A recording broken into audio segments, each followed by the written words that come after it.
Bonsoir, c'est Mergen, bienvenue sur ma chaîne.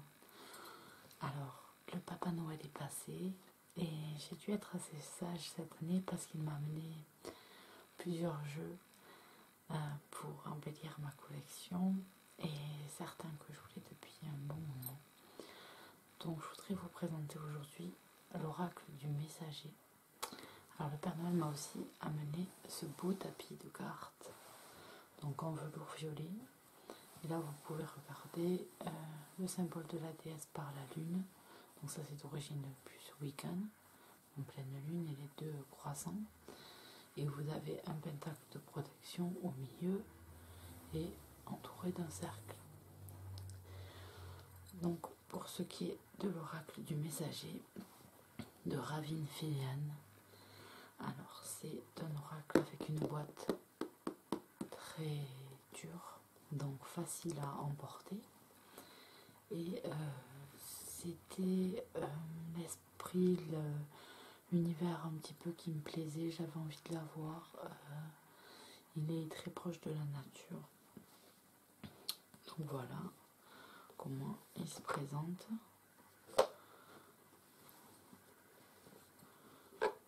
Et voilà le coffret, donc il est avec un petit livre, mais vraiment très très fin. Et les cartes sont à l'intérieur. Donc il n'y a pas de pochette qui vient... voilà, elles étaient retenues par juste un petit bout de plastique. Donc si vous voulez bien, on va s'intéresser au livre en premier, comme d'habitude. Donc c'est un livre tout fin, qui a une structure très simple, et le message qui est donné par les cartes est aussi assez rapide. Donc là, on a un petit texte qui nous dit, donc c'est le même qui est écrit là, donc je vais vous lire derrière. Je suis Gaïa, je suis la fille du grand esprit qui est la source de tout. Je suis à la fois magique et divine, comme tout ce que je crée. Je suis la grande mère, je suis votre mère. Et vous, belle âme, vous êtes la manifestation physique de mon amour. Donc on voit que ce jeu va être sur le thème de Gaïa, la terre-mère. Donc vous avez ce petit texte que je viens de vous lire. Là, les cartes où elles se retrouvent, donc juste le sommaire. Une introduction sur le jeu. Donc vous avez un texte un peu plus long que celui que je vous ai lu. Donc c'était le premier paragraphe. Et vous avez la suite du texte. Et on nous explique à quoi sert ce coffret, pourquoi ce thème. Vous avez un petit paragraphe sur comment se relier avec vos cartes et comment utiliser les cartes. On vous propose différents tirages, celui du guide à l'aide d'une seule carte, le tirage de l'âme et de l'ombre, donc ombre, âme et les deux, donc c'est 3 cartes. Et ensuite vous avez le tirage de l'arbre de Gaïa qui lui se fait en, que je vous dise pas de bêtises, 11 cartes. 12 cartes, pardon. Donc voilà. Alors c'est vraiment un jeu assez complet pour un travail d'introspection assez important. Pour comprendre son état actuellement et avoir un outil de travail sur ce qui est à améliorer, ce qui est à persévérer. Et ensuite, vous avez si vous servez des cartes inversées, comment ça fonctionne, et la signification des cartes. Donc vous avez une petite miniature de la carte en noir et blanc, et la signification à l'envers, et ce pour toutes les cartes du jeu. Voilà. Vous avez un petit mot sur l'auteur, donc qui est l'auteur de ce livre, quel est son cheminement, pourquoi arriver à créer ce jeu. Et ensuite de la pub sur les d'autres qu'on peut retrouver aux mêmes éditions, d'autres cartes oracles, et des petites feuilles blanches de notes pour le travail, s'il y a des annotations à donner, si la carte ressort, qu'est-ce que voilà, si vous avez besoin de noter. Donc pour ce qui est des cartes, alors je trouve le format très bien parce qu'elles sont ni trop grosses ni trop petites, donc elles sont faciles à pouvoir travailler. Vous avez une belle côte dorée là et le fond qui est très sympa. Donc là par contre vous voyez que ça dérange pour un tirage inversé parce que forcément avec un pentacle, là on change de signification et on s'aperçoit tout à fait qu'on a tiré une carte à l'envers. Donc je vais vous montrer un petit peu à quoi ressemblent les cartes. Je vais faire un zoom pour que vous les voyez bien. Voilà. Donc il y a beaucoup de dragons, beaucoup de couleurs. Dans d'autres jeux sont déjà présents certaines illustrations. Et vous avez toujours un petit message en bas. Celle-ci par exemple, soyez sans malice. Voilà. Stimulez votre perception.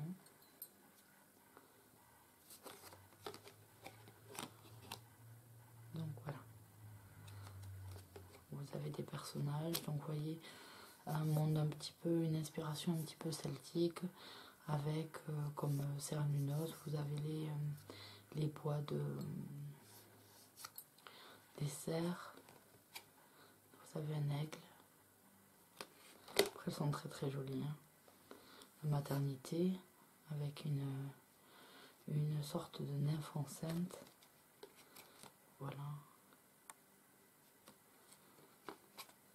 L'homme vert. Puis là. Après elles sont très très belles. Le cheval. Ce sont de très très jolies cartes. Vous avez pas mal de symboles présents dans les cartes. Un lion. Il faut chercher un petit peu. Vous avez des araignées ici, un hibou. Il y a beaucoup de relations avec les animaux.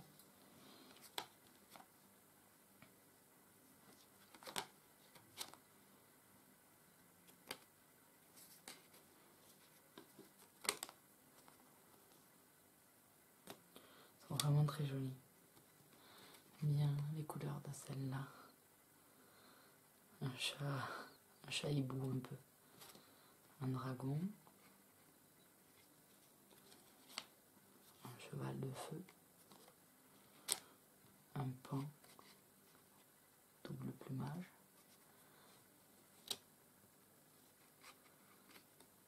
Alors après certaines font... J'ai pas regardé encore les significations des cartes qui sont données parce que depuis Noël j'ai pas trop arrêté, pas eu le temps de trop m'y poser. Mais voilà, moi je trouve que certaines cartes font de suite penser, me font penser à des choses, donc juste au niveau de l'illustration. Après je sais pas du tout si ça correspond à mon ressenti. Là on a une sorte d'animal hybride entre une queue de reptile, un lapin avec des ailes, une fée, un dragon noir qui tient un crâne. Faites le sacrifice. Le jour et la nuit, le yin et le yang, dans une carte d'équilibre. Une belle panthère en train de laper, je ne sais pas si c'est un champ de lave ou un dragon, un renard. Là on a encore une représentation humaine, un dragon, une dame qui enlève son masque, un loup, très beau loup, un ours,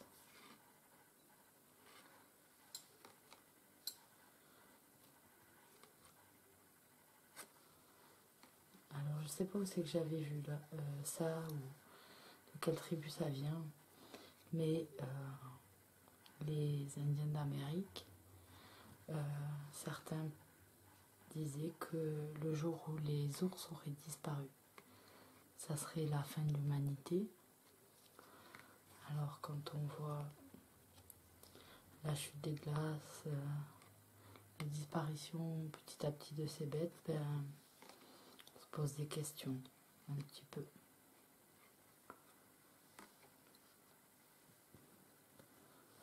Voilà. Il y a quand même pas mal de cartes, comme vous voyez, pour un oracle très complet.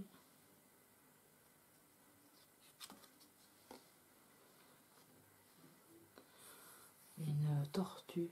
Oh, pardon, excusez-moi, je sais pas du coup si je vous ai décalé.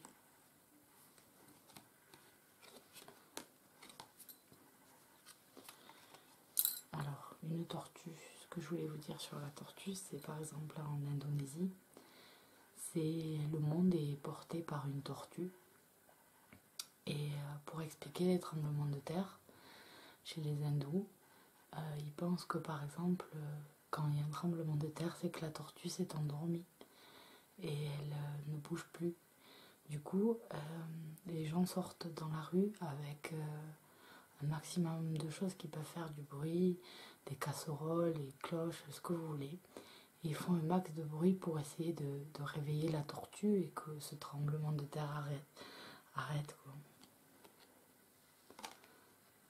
Un double visage. Les corbeaux.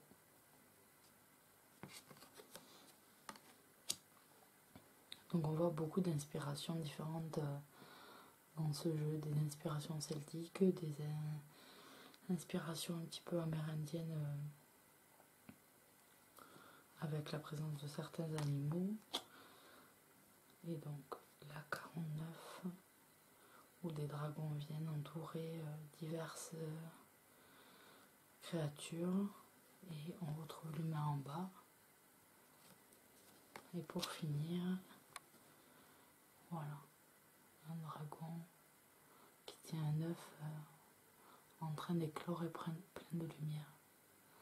Donc c'est un jeu de 50 cartes et je pense qu'il y a pas mal à regarder et à travailler dessus, même si le livre est petit, on peut quand même se l'approprier je pense. Et certaines me font moi penser à différentes choses, donc ça peut être un jeu qu'on s'approprie et vraiment personnellement, peut-être même se détacher totalement des significations qu'on nous donne dans le livre. Donc voilà, en cas, je vous dirai ce qu'il en est de mon travail sur ce jeu. Alors j'en ai plein d'autres à vous montrer. J'ai aussi bientôt le tirage pour le mois de janvier à faire par rapport à votre élément, puisque j'ai choisi de les découper comme ça. Donc voilà, je vous tiens au courant de la suite. Et voilà, à bientôt pour une prochaine vidéo. Bye bye.